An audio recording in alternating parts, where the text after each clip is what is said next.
Hello friends, नमस्कार। एक बार फिर स्वागत है आपका जीएस एग्जाम सॉल्यूशन में। और दोस्तों, आप एसएससी जीडी कांस्टेबल एग्जाम 2023 की जो तैयारी कर रहे हैं, तो यह जो वीडियो मैं दे रहा हूं आपको स्टैटिक जीके की, यह सभी शिफ्टों में बहुत ही इम्पोर्टेंट होने वाली है। जो आप जानते हैं कि अभी 22 तारीख के बाद से आपका फिर एसएससी और जीडी कांस्टेबल का एग्ज़ाम फिर से प्रारंभ हो जाएगा। अभी जो चल रहा था उसमें बहुत सारे क्वेश्चन मेरे वीडियो से आए हुए हैं, और जो भी पेपर होगा उसमें भी मेरे वीडियो से क्वेश्चन आएंगे, क्योंकि मैं दोस्तों सभी क्वेश्चन सिलेक्टेड और इम्पोर्टेंट लिया हूँ। तो चैनल को सब्सक्राइब कर दीजिएगा, और डेली आपको 8 बजे रात को स्टैटिक जीके की जो सीरीज़ है ये डेली चलेगी। तो आप एसएससी जीडी के अलावा एसएससी एमटीएस, सीएचएसएल और सीजीएल की अगर जो तैयारी करते हैं, तो यह स्टैटिक जीके जो है बहुत ही इम्पोर्टेंट आपके साथ तैयारी करने में अहम रोल निभाएगा। तो चैनल को सब्सक्राइब कर लीजिएगा, और चलिए आज के प्रश्नों पे चलेंगे। डेली 8 बजे हमसे जुड़िए दोस्तों, निःशुल्क क्लास दी जाएगी आपको। चलिए, आपका पहला प्रश्न आ चुका है कि अंतर्राष्ट्रीय महिला जो दिवस है कब मनाया जाता है दोस्तों। विकल्प ए है 8 मार्च, बी है 22 अप्रैल, सी है 8 मई और डी है 29 जून को। तो अंतर्राष्ट्रीय महिला जो दिवस है दोस्तों, प्रति वर्ष 8 मार्च को मनाया जाता है। देखिए, क्वेश्चन आपके एग्जाम में पूछेगा जरूर, ठीक है। तो 8 मार्च क्या हो जाएगा, आपका सही उत्तर हो जाएगा। नेक्स्ट क्वेश्चन देखेंगे दूसरे नंबर का दोस्तों, कि हिमालय की किस चोटी का नाम सागर माथा है। ये इम्पोर्टेंट प्रश्न है दोस्तों। विकल्प ए नंदा देवी, बी है एवरेस्ट, सी है मकालू और डेवी गाडविन ऑस्टिन यानी K2। तो सागर माथा जो है दोस्तों, आपके एवरेस्ट जो पर्वत है, हिमालय की सबसे ऊंची चोटी एवरेस्ट है, जिसकी ऊंचाई कितनी है दोस्तों, 8,850 मीटर, ठीक है। तो यह जो है आपका नेपाल में इसे एवरेस्ट न कह के सागरमाथा के नाम से यह जाना जाता है। तो विकल्प जो आपका बी होगा एवरेस्ट, ये सही उत्तर हो जाएगा। चलिए, तीसरे नंबर का प्रश्न देखिए कि 2.5 दिन का झोपड़ा किसने बनवाया था, ठीक है। विकल्प है इल्तुतमिश, बी है अलाउद्दीन खिलजी, सी है कुतुबुद्दीन ऐबक और डी है अकबर। तो देखिए, जो 2.5 दिन का झोपड़ा है मित्रों, वह आपके कुतुबुद्दीन ऐबक ने क्या किया था, तो बनवाया था। तो कुतुबुद्दीन ऐबक इसका क्या हो जाएगा, राइट आंसर हो जाएगा मित्रों, विकल्प सी। इसी तरह चौथे नंबर का प्रश्न है कि सोडियम धातु को किस में डुबोकर रखा जाता है। यह क्वेश्चन आपके एसएससी जीडी कांस्टेबल के एग्जाम में आया हुआ था। तो दोस्तों, सोडियम जो धातु है इसे केरोसिन में डुबो के रखा जाता है, ठीक है।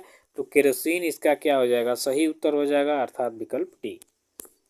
चलिए, 5वें नंबर का प्रश्न है कि जल का पीएच मान कितना होता है। विकल्प ए 7, बी है 7.4, सी है 8 और डी है 6.4।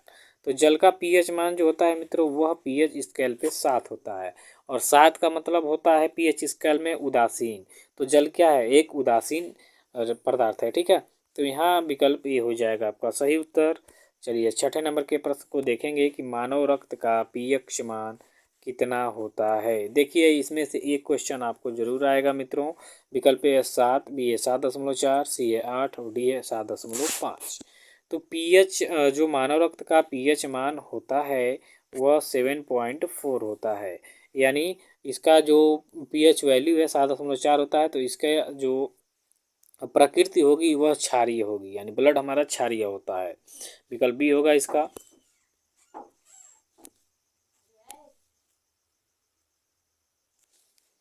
चलिए, प्रश्न 7 है आपका आ चुका कि शराब का पीएच मान कितना होता है। विकल्प है 5, बी है 4, 3 है, सी है 3.5 और डी है 2.5। तो शराब जो होता है दोस्तों, इसका पीएच मान होता है 3.5। तो इसकी जो प्रकृति होगी वो अम्लीय होगी, ठीक है। देखिए, पीएच स्केल में जो होता है 7 से आपका जो कम रहेगा ये आपके अम्लीय में आ जाते हैं, और 7 से जो प्लस रहेगा तो वह क्षारीय होते हैं, ठीक है। और 7 जो होता है ये उदासीन होता है। तो विकल्प यहाँ पे सी हो जाएगा इसका सही उत्तर। 8वें नंबर का प्रश्न है कि भरतनाट्यम कहाँ का शास्त्रीय नृत्य है। विकल्प ए है केरल, बी है उड़ीसा, सी है आंध्र प्रदेश और डी है तमिलनाडु। तो देखिए, जो भरतनाट्यम है दोस्तों, ये आपके तमिलनाडु राज्य का शास्त्रीय नृत्य है। तो इस तरह से विकल्प डी होगा इसका सही उत्तर। 9वें नंबर का प्रश्न है कि आग बुझाने वाली गैस कौन सा है। विकल्प ए कार्बन डाइऑक्साइड, बी है ऑक्सीजन, सी है नाइट्रोजन और डी है मीथेन। तो आग बुझाने वाली जो गैस है वह CO2 कार्बन डाइऑक्साइड। तो विकल्प ए हो जाएगा इसका सही उत्तर। 10वें नंबर का प्रश्न है दोस्तों, कुपोषण में सबसे अधिक किसकी कमी होती है, यानी जिसे कुपोषण होता है उसके शरीर में सबसे ज़्यादा कमी किसकी होती है। विकल्प ए विटामिन, बी है प्रोटीन, सी है वसा और डी है कार्बोहाइड्रेट। तो देखिए जो शरीर कुपोषण का शिकार होता है तो उसमें जो शरीर में सबसे अधिक कमी होती है तो प्रोटीन की होती है। तो प्रोटीन इसका सही उत्तर होगा। 11वें नंबर का प्रश्न है देखिए कि भारत के किस प्रधानमंत्री के नेतृत्व में भारत के संविधान में मौलिक कर्तव्य को जोड़ा गया। विकल्प है जवाहरलाल नेहरू, बी है राजीव गांधी, सी है इंदिरा गांधी और डी है लाल बहादुर शास्त्री। तो भारत के जो इंदिरा गांधी प्रधानमंत्री थी 1972-74 में शायद मौलिक कर्तव्य को जोड़ा गया है। तो इस तरह से उस समय भारत की जो प्रधानमंत्री थी इंदिरा गांधी थी। तो विकल्प इसका सी सही उत्तर हो जाएगा। इसी तरह 12वें नंबर का प्रश्न है कि भारत के किस प्रदेश को टाइगर स्टेट कहा जाता है। विकल्प है केरल, बी है असम, सी है राजस्थान और डी है मध्य प्रदेश। तो देखिए टाइगर, अगर जो बात करें टाइगर स्टेट की, तो जो मध्य प्रदेश राज्य है आपका, इसे टाइगर स्टेट के नाम से जाना जाता है और भारत का हृदय भी इसे कहा जाता है। ठीक है, चलिए 13 नंबर का प्रश्न है कि संविधान सभा का प्रथम अधिवेशन कहाँ पर हुआ था। विकल्प है दिल्ली, बी है महाराष्ट्र, सी है कोलकाता और डी है लखनऊ। तो देखिए संविधान सभा का जो प्रथम अधिवेशन हुआ था आपका दिल्ली में हुआ था। दिल्ली इसका सही उत्तर हो जाएगा। नेक्स्ट क्वेश्चन है आपका, जजिया कर को किसने खत्म किया था। विकल्प है अलाउद्दीन खिलजी, बी है अकबर, सी है फिरोज शाह तुगलक और डी है औरंगजेब। तो जजिया कर को ख़त्म करने वाला आपका अकबर था। ठीक है, तो अकबर ने क्या किया था दोस्तों, जजिया कर को समाप्त कर दिया था। जजिया कर क्या होता था, तो ब्राह्मणों पर एक प्रकार से कर लगाया जाता था। जो उस समय भारत में मुस्लिम शासक जो राज करते थे वो ब्राह्मणों पे एक कर लगाते थे, तो उसे ही जजिया कर कहा जाता था। तो उसे समाप्त करने का श्रेय अकबर को जाता है। 15 नंबर का प्रश्न है दोस्तों कि भारतीय संविधान के किस अनुच्छेद में लोकसभा के गठन के संबंध में प्रावधान दिया गया है। विकल्प ए 74, अनुच्छेद 74, बी अनुच्छेद 80, सी अनुच्छेद 81 और डी अनुच्छेद 70। तो भारतीय संविधान के अनुच्छेद अर्थात आर्टिकल जो 81 है दोस्तों, इसमें लोकसभा के गठन का प्रावधान दिया गया है। 16 नंबर का प्रश्न देखिए कि नोबेल पुरस्कार प्राप्त करने वाले प्रथम भारतीय कौन थे। विकल्प है मदर टेरेसा, वेरी इंपॉर्टेंट करिए इसको, CV रमन, हरगोविंद खुराना और रविन्द्रनाथ टैगोर। तो जो डी विकल्प आपका है रविन्द्रनाथ टैगोर, इनको सर्वप्रथम इनके एक ये साहित्य में सबसे देखिए समझिए इसको पहले। देखिए नोबेल पुरस्कार सबसे पहले 1914 में मिला था रविन्द्रनाथ टैगोर को, और यह पहले व्यक्ति थे पूरे एशिया में भी, मान लीजिए रविन्द्रनाथ टैगोर ऐसे पहले व्यक्ति थे जिन्हें नोबेल पुरस्कार मिला। किसके क्षेत्र में मिला था, साहित्य के क्षेत्र में सबसे पहला भारत को नोबेल पुरस्कार मिला। और इनकी जो कृति थी गीतांजलि, उस पर इनको मिला था। ठीक है, तो रविन्द्रनाथ टैगोर इसका सही उत्तर हो जाएगा। 17 नंबर का प्रश्न है कि भारतीय संविधान में कुल कितने मौलिक अधिकार का उल्लेख है। विकल्प ए 6, बी ए 9, सी ए 7 और डी ए 8। तो देखिए मौलिक मूल रूप से 6 कर्तव्य हैं, तो 6 मौलिक अधिकार हैं। ठीक है, तो विकल्प आपका ए है सही उत्तर। 18 नंबर का प्रश्न है कि भारतीय संविधान में मौलिक अधिकारों का उल्लेख किस भाग में दिया गया है। विकल्प ए भाग 1, बी है भाग 3, सी है भाग 2 और डी है भाग 4। तो भाग 3 में जो है आपके मौलिक अधिकारों का उल्लेख दिया गया है। तो विकल्प यहाँ बी होगा इसका सही उत्तर। 20 नंबर का प्रश्न है कि बृहदेश्वर मंदिर किस राज्य में स्थित है। विकल्प है केरल, बी है आंध्र प्रदेश, सी तमिलनाडु और डी है असम। तो बृहदेश्वर मंदिर जो है दोस्तों आपके तमिलनाडु में तमिलनाडु में क्या है स्थित है। तमिलनाडु इसका सही उत्तर हो जाएगा। ठीक है,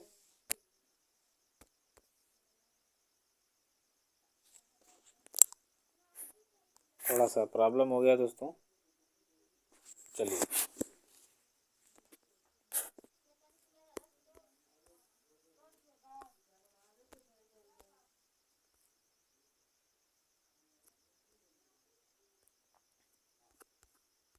चलिए थोड़ा सा सिस्टम में दिक्कत हो जाता है दोस्तों, तो कोई दिक्कत नहीं, स्टार्ट करेंगे। चलिए, गिर वन राष्ट्रीय उद्यान कहाँ पर स्थित है। विकल्प है मध्य प्रदेश, बी है उत्तर प्रदेश, सी है असम और डी है गुजरात। तो गिर जो वन राष्ट्रीय उद्यान है दोस्तों वो आपके गुजरात राज्य में स्थित है। तो विकल्प आपका डी हो जाएगा सही उत्तर। चलिए 21 नंबर का प्रश्न है दोस्तों कि निक्स ओलंपिया कोलंबस पर्वत किस ग्रह पर स्थित है। विकल्प ए है मंगल, बी है पृथ्वी, सी है शनि और डी है बृहस्पति। तो निक्स ओलंपिया कोलंबस जो पर्वत है दोस्तों, यह आपके मंगल ग्रह पर स्थित है। तो इस तरह से आपका मंगल ग्रह क्या हो जाएगा, सही उत्तर हो जाएगा।